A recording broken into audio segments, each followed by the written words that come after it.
looking at the American ownership in the Premier Division right now, there's roughly about 9 or 10 clubs currently owned by American owners. Leeds obviously have one as well, so if they go into the Premier League, that increases that again.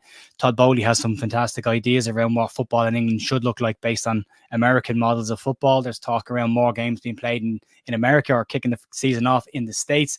And at the moment, it's been kind of pushed down and refused by fans. The more American ownership, especially franchise ownership from the States, increases in the Premier League, the voting then will significantly shift in their favor.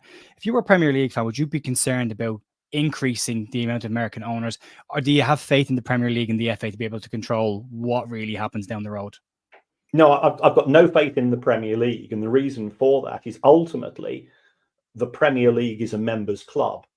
It's got 20 shareholders. And if 14 of those vote for X, then you get X.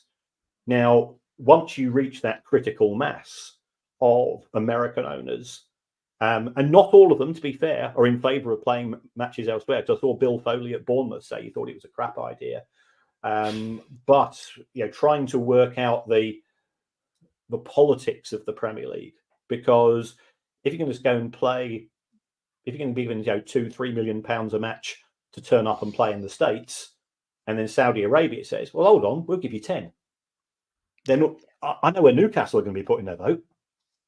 And we saw last season when Sheffield United started voting in favour of decisions which just happened to be exactly the same way that Newcastle United wanted. And you go, oh, hold on, Prince Abdullah, Sheffield United, where's he from?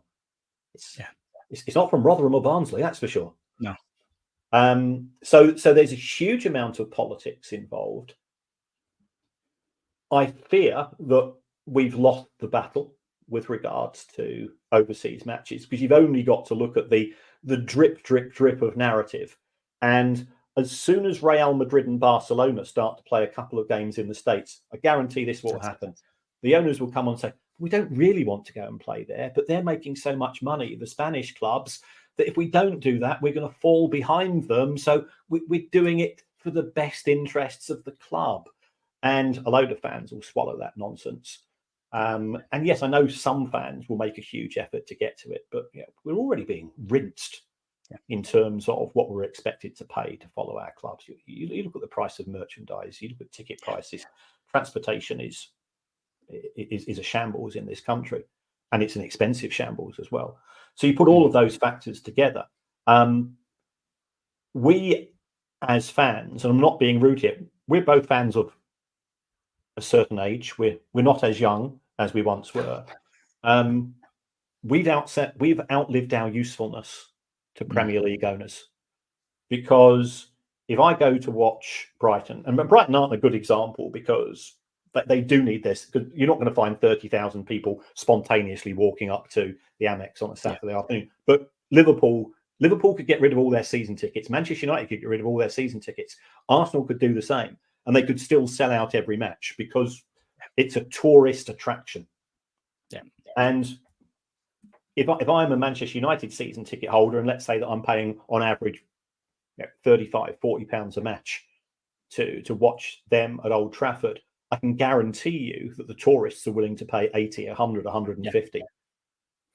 Because if I go to watch a match, very occasionally I go to the United States, if I go to an NBA game, if I go to an NFL game, my first reaction is, Jesus Christ, how much are they asking me for? Yeah.